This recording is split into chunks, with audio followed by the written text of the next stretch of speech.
Hello, my name is Dr. Florencia and I'm a licensed psychologist and a relationship coach. In today's video, I'll be speaking about boundary setting when online dating and the types of boundaries that are necessary. When online dating, you have to be mindful of two specific boundaries. One is personal and one is communication. I'll be breaking both of them down. But before I do that, let me explain what I do. I help high achieving women change their unfulfilling dating and relationship habits and provide them evidence-based psychological tools to create relationships that they desire. Firstly, I'm going to address personal boundaries. Establishing emotional boundaries is incredibly important when online dating, especially because you are basically behind a phone and you are relying on texts and interpretations, and you're still getting to know that person, and that requires you to be extra careful but also extra aware of what your needs are. So being aware of your communication needs, what makes you feel safe, what your desires are, what your limitations are. You need to know what emotional intimacy means to you, and you need to be able to communicate that to the person you're speaking to. But not only that, you also have to be mindful that because it is an online space and it does work slightly differently to people that you would meet face to face in person or through a friend, you need to be explicitly aware of how much you're willing to share, how much you are comfortable allowing the person in, what are you comfortable discussing, how much are you able to share with this person. All of these different things are important in the early stages of online dating. Especially in online dating space, boundaries can be blurred because that then exposes you to vulnerability and the potential to be taken advantage of. Physical boundaries. So how long is it before you are willing to meet this person? Is it a day? Is it 2 days? Is it a week? What is it that you're comfortable with? Do you want to FaceTime them first? Which I highly recommend you do. Do you want to FaceTime them first before meeting them? Are you not that fussed? All of these different things you have to weigh up, right? But also you have to use your discernment, because what might feel comfortable for one person may not necessarily feel comfortable for the other, and that is okay too. It's just that you have to be aware of them so that you can communicate your boundaries effectively. And when you do meet this person, do you want to be affectionate? Are you okay with hand holding? Are you okay with them sitting close and next to you? Are you okay with him invading your personal space? Are you okay with intimacy on the first day? Intimacy as in kissing, hugging, caressing, all of these different things. Hand on the thighs, hand on the small of your back, all of these things will count as intimacy. And are you going to be okay with that? Does it just depend on the vibe of the date? You have to weigh those things up. And if the person doesn't necessarily align with what you're comfortable with, are you okay with communicating that? And what are you going to do when the person basically dismisses that? Are you then able to take a stand and basically call it quits and walk off? Because some people might find it easier to communicate their boundaries online because, again, you are basically speaking through a screen, right? But once in person, they may fumble a little bit. They may feel a bit more anxious and nervous about asserting their boundaries. So you have to be aware of that and mindful of that. And you have to basically train yourself to be able to still communicate those needs even when you are in person. So it's incredibly important to be aware of that if that is the case for you. Time boundaries. So online dating can be a revolving door and it can be time consuming, right? So we want to be mindful of how much time we want to invest in online dating and how much time you want to invest in swiping and responding to messages, etc. So allow yourself a couple of hours per day to do that, but don't allow yourself to be immersed in the process and find yourself swiping and chatting away all day long, because then, for one, you will burn out very quickly. Two, you will be spreading yourself thin and you will not be able to pick on red flags as much as you could if you are more alert and you're not spreading yourself too thin. And 3, you still need to engage in your day-to-day life, right? You need to still give space to do things that you enjoy and do things that give you a sense of ease. So finding time to hang out with friends, finding time to just watch a film, relax and look after yourself is incredibly important. You need to maintain a healthy and sustainable balance when you are online dating, because it can very quickly become too overwhelming because of everything that's going on and that you're trying to juggle. So take a step back. Be intentional about who you're engaging with, how you're engaging with, and how long you're engaging with them, and use your discernment. Sharing personal information. Now, this can vary from person to person. Some people are more willing and open to share personal information quite quickly or quicker than others, and that is okay. However, ultimately, you need to be careful about what you do, and it needs to make sense. I wouldn't necessarily advise you to give the person your home address or to let them know which car you drive or where you work, because I don't think that is necessary. If it is a case of that the person has offered to pick you up, I would suggest to get them to pick you up somewhere nearby, or I would maybe give them the postcode rather than the full address, so that I will just meet them outside. But again, that is something that you just have to use your discernment about, but I wouldn't necessarily advise you doing that right from the start. And interestingly, I personally wouldn't give out my social media handles. Why? Because there is so much information that we put on our social media that we may not ever even necessarily be mindful of, or that we are aware of, because for us normal people who are not influencers or celebrities or whatever, we post very personal stuff on our social media. So you would essentially give an insight into your life to a complete stranger, and they can do with that information whatever it is that they want, really, and that can be potentially dangerous, you know. So I would avoid giving my social media handle.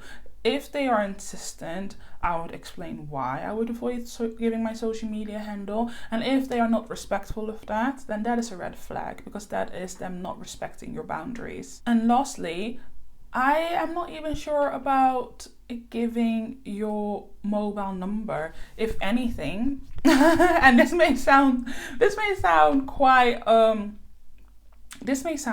of a stretch for some, but for me personally, I don't give out my personal number if I'm dating someone new, at least not for the first 3 dates or 4 dates. You know, again, discernment needs to be exercised here, but if I'm still getting to know you, I'm not quite sure what you're about, I'm not quite sure whether we are a good fit or not, I personally wouldn't give my number out. You can search up a lot or find a lot that is attached to your mobile number, for one. 2, people can link into your social media through your number. So for the sake of privacy, I wouldn't want people just be snooping around on my social media. And 3, I am based in Europe and we use WhatsApp quite a lot. And WhatsApp has a feature where you can upload 24-hour stories similar to Instagram on there. So speaking to someone new, or even if you have ended with someone and the person decided to keep your number, they can just look at your stories and, know what you were doing in your day-to-day. And again, I find that very intrusive and an invasion of my privacy. So I am personally not comfortable giving people my number who I'm not 100% sure that, that they're safe or that we are a good match. So lastly, communication boundaries. You need to be very clear about the kind of topics that you're comfortable discussing. and make sure that these topics are appropriate. You need to define what is appropriate for you to discuss in terms of topic. Having those boundaries does not only enable you to communicate those boundaries, so also letting them know what your expectations are, but it also limits the opportunity for the guy that you're speaking to push boundaries or not being respectful. You want these discussions and conversations to align with your values and align with what it is that you are comfortable with. So having a pre-definition as you are getting to know this person, you will then be able to assess whether the conversation is in alignment with what it is that you want and what it is that you're comfortable with. Some of the sensitive topics such as religion, trauma, past relationship, and politics are topics that you really have to use your discernment with. I'm an introvert. Well, kind of an introvert, but I don't really do small talk. I rather have a valuable kind of deep discussion and conversation. So I personally would talk about certain difficult topics. However, I wouldn't necessarily go into past trauma because that for one can be triggering, right? Like I don't want to be unnecessarily triggered, and I don't want to unnecessarily trigger the person I'm speaking to. But also, I don't want that to be an opportunity for me to overshare, because the more you overshare, the more you show windows of vulnerability. And vulnerability is great, don't get me wrong. In order to have a sustainable, healthy and balanced relationship, you need to be vulnerable. But again, when we look at online dating, there needs to be invested time and effort to develop safety, understanding and respect, right? So to just full on share all of your traumas like in the first one or two conversations that you've had with this person, like they've not earned that information, so there's just no need for you to share all of that. There really isn't. You can have deep conversations, you can delve into topics that are more difficult, but keep it philosophical then, or try to not divert the conversation to very personal experiences, because it may not necessarily be helpful in the long run. Frequency and timing. So as I did before, you don't want to spend all of your days and time on your phone swiping and chatting away on these apps. That is not helpful. You need to have a good balance. So I would encourage you, in order to avoid feeling overwhelmed and also to be too accessible, to still engage in what you would normally engage in before you started online dating. So being around your friends and family and having your hobbies, etc. Just communicate in a very boundaried manner. Set yourself a time limit. That usually helps. And preferred communication platforms. So again, my no-go would be WhatsApp and social media, full stop. But that could be different for you. You could prefer WhatsApp or social media for your own sets of reasons, and that's fine. And what I would actually encourage you is to FaceTime. Like FaceTime would be my preferred communication method. I do find it really jarring because I don't necessarily feel comfortable jumping on camera without like makeup on, or if I don't really feel like it, like I don't really want to feel pressure to be on camera. But it is a good way to get to know the other person better.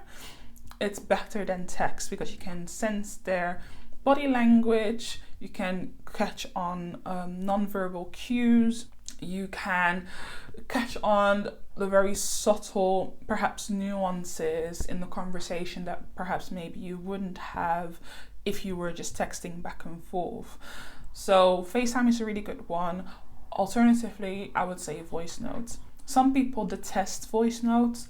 I personally love voice notes because again, you're able to elaborate on some of the points that you're making, which through text might be a bit more difficult to do or might take more time to do. And voice notes are just more sufficient in that way. And you can connect to the person's voice as well, which is absolutely lovely. And that is a great way to develop a bond with a person, to develop an emotional connection with that person, and develop a sense of security with that person. So that's it, guys. I hope that was helpful. I'm curious to know, what are your boundaries when you are online dating? Share them in the comments below. And on that note, I've got a gift for you. It's called the Power of Pause workbook, which I've created for you that you can have for absolutely free. I've linked it in the description box below. All you need to do is click on the link, fill in your details so that I can send it over to you. It's basically a workbook that assesses your values and enables you to conduct a compatibility assessment with the person that you're speaking to or with your current partner. Complete that workbook and let me know how it was for you. Let me know if it was helpful and what your biggest takeaways are. And that's it then for today. Thank you. Bye bye.